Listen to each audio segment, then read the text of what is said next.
Welcome back, learners. In this session, we are going to discuss another interesting topic of strategic management, and that is strategic business units, popularly known as SBUs. We will be also discussing corporate parenting to a certain extent. So let us see what are the characteristics of SBUs and what do you call SBU, that is strategic business unit. So SBU is that division of the organization which is separate in terms of its vision, mission statements. It is also having its own strategic and marketing plan. It makes its own profits and have its own budgets, and it is suitable for the organizations where there are multiple product structure. So let me repeat this. It is a separate division of the organization which is having separate strategic and marketing plan, separate vision and mission statements, separate cost and profit collection, and also it is having its own investment. So it is nothing but the separate division of the organization which is working independently to earn its own profits. Ultimately, they are going to be the parents' organization's profit, but the responsibility of making those profits lies separately and wholly with those SBUs. So how these SBUs look like or how to identify them? So let us take an example of LG or Procter & Gamble. Now just recall some of the products of LG. LG is having wide range for consumer durables. They have refrigerators, they have televisions, they have microwaves, they have mobiles and so on.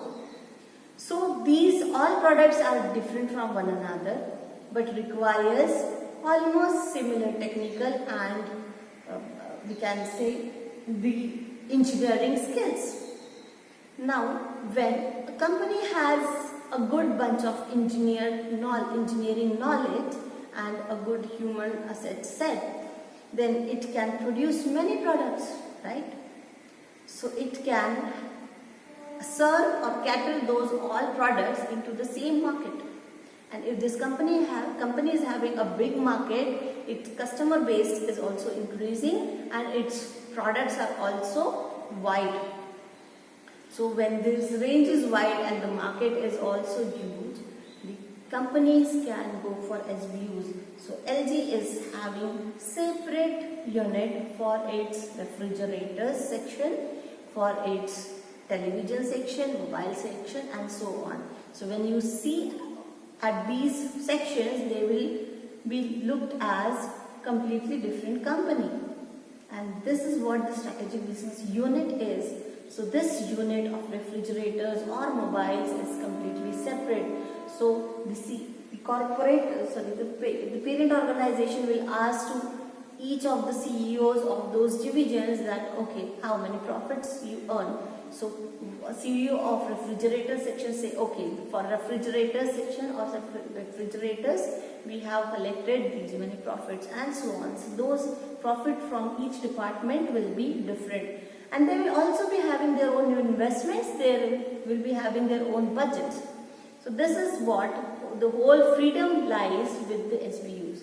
But they have their own CEOs. As you can see here the pattern I have drawn. So the parent organization will have SBUs under it, and each strategic business unit will be having the same divisions but working separately. So if there are 3 SBUs under one corporation, so SBU 1, SBU 2 and SBU 3. So SBU 1 will also have these 5 departments, SBU 2 will also be having and SBU 3 will also be having. And each business unit will have its own separate CEO.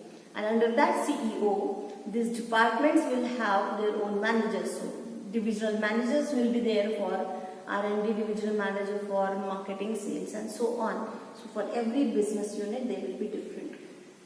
But they are ultimately collecting all those profits independently for the parent organization. So these are also called as profit centers.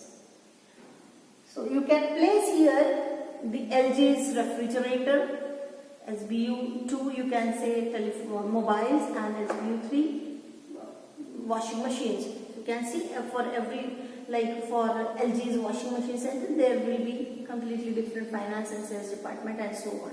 And now when you go to the LG store, you will find one thing.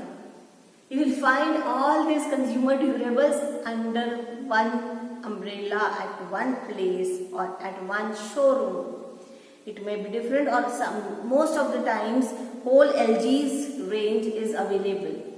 Fine. So LG's products are available at the LG showroom, and these all products will be seen at the one place. The profits will be different.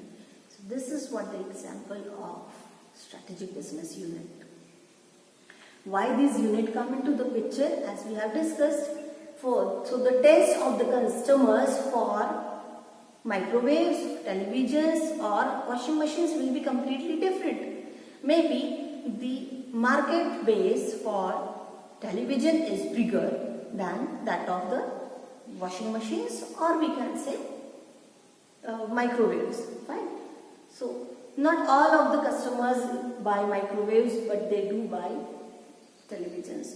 So the customer base is different, but the technology they are using, it's somewhat similar. It is having a competency, and that LG is having a capability of those technical skills with which it can cater to these things. So there are resources and capabilities. So how we can identify whether it is SBU or not, or whether we need to be to create one SBU or not. So let us see whether so external criteria will be in the same market. Can we give different products? Yes. Or the internal criteria will be the company's own capacity to deliver such things, and whether it can work as a cost center. So all the cost centers will be similar for those. So this is about strategic business unit. Let us see the three dimensions of SBUs. This will help us to understand why SBUs are working separately, what gives them the competitive edge, or what they create. So sometimes they may have their own identity, or they can have the parents' identity and continue. Like in LG's case, they are having parents' organization's identity. In P&G, they are having identity of their own and different brands. So technical capabilities is the first dimension, which tells us that use of similar production facilities and also engineering skills may allow us to produce various products. So here we are talking about one facility, or it is an infrastructure or production unit, or the manufacturing unit, where you can produce in the same unit different parts. Then there are customer needs. So customer needs are sought as per the market segment. So what segment it is serving, that will tell us. So every segment is different. It has to be studied differently, and it is behaving differently, and that's why we say that there has to be a focus strategy. And here the decentralization helps the companies to separate study of these segments. And third is personal characteristics.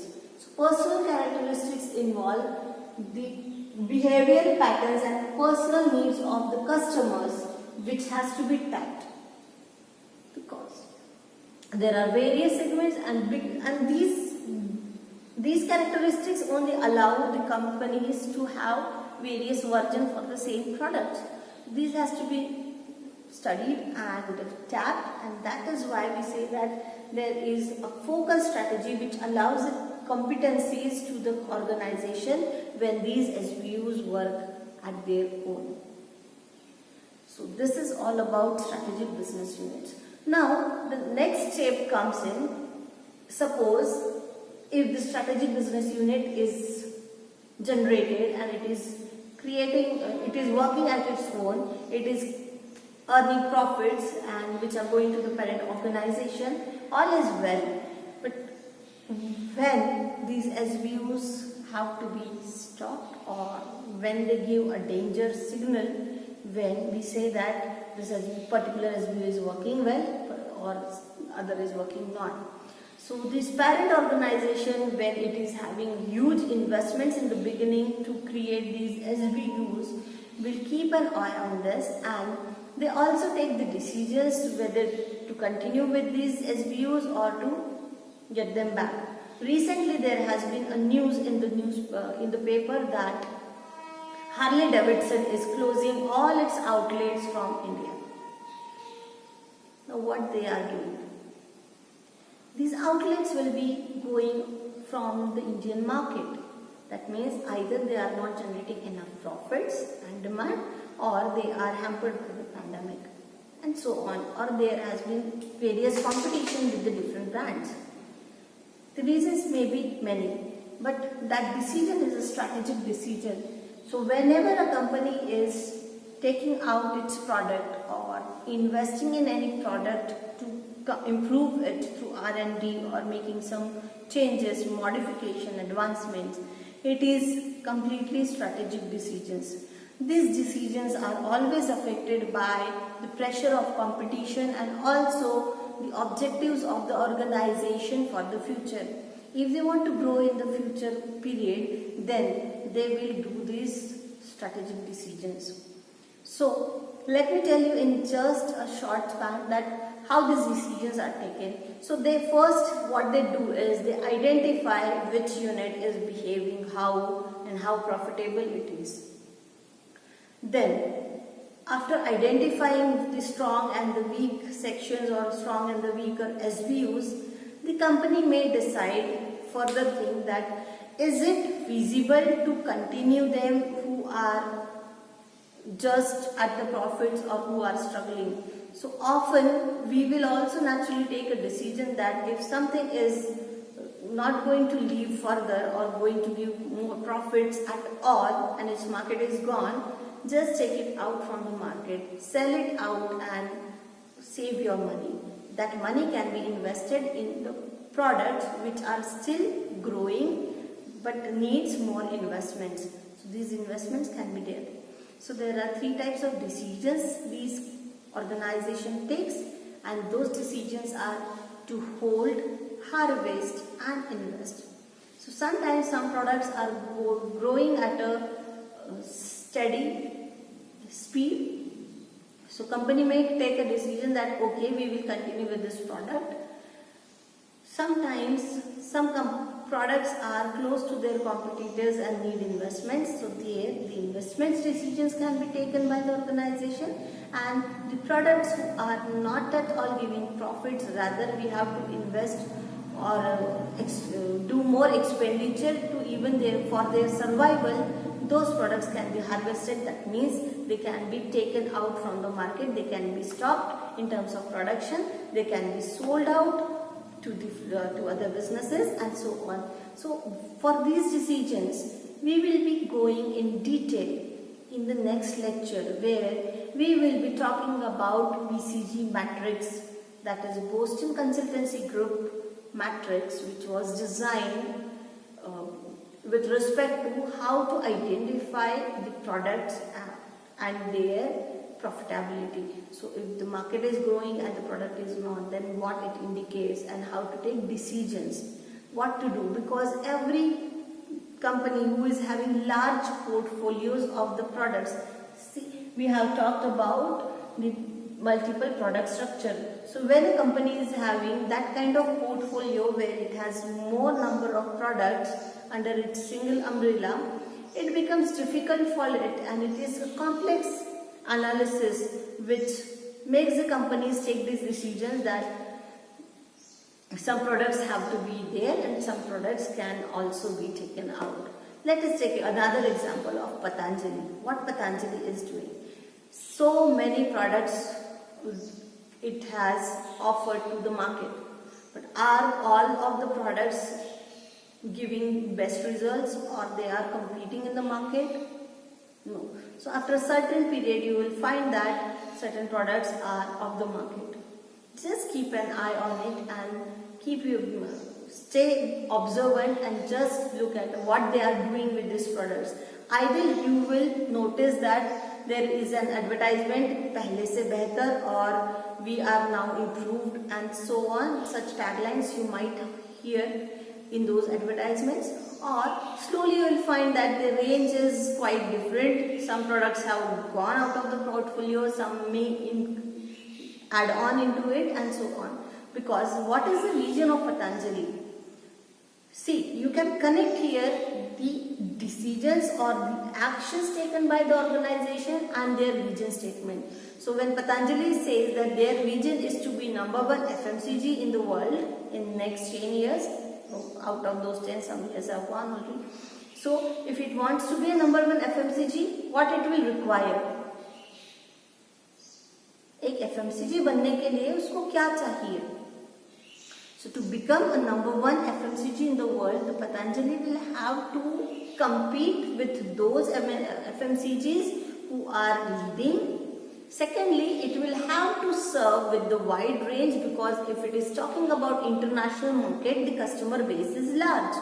So to serve that customer base, it will have to cater quality products and also more range of products, because here the cost center is single, that is Patanjali, where all the products are taking their profits through the same center.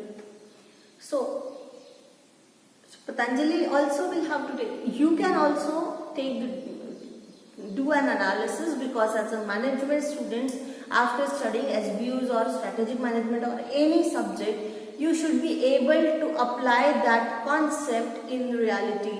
So you can also have this assignment and keep an eye on Patanjali products or any of the company which you want, and observe their actions, observe their strategies, what is the news coming into the market about them. You will find that yes, they are somewhere connected to the vision statement, because they have to be. So vision statement leads the mission statement, which allows the organization to take various strategic decisions. And that's why SBU is also a strategic business, strategic decisions taken by the organizations when we call them a parent organization. And parent organization is having the responsibility to manage all the portfolio profitably. So if any one of the SBU is not giving its profit and it is likely to touch the losses, or it is likely not to survive in the future, it is better to take it out. So the decisions are affected by all these analysis about the future and present. So they will analyze, usually what the practice is, there have been matrices, very popular since Harvard Business Studies, and these matrices help the organizations to put all their products in place and analyze what is happening with them, which products are leading, which needs investment, which are very much struggling, and we have to keep investing into them out of our pockets and not out of the profits they have made at their own. So these are the strategic management decisions which are impacted by, and these analysis. These analyses are just the tool to allow the organizations to take these decisions.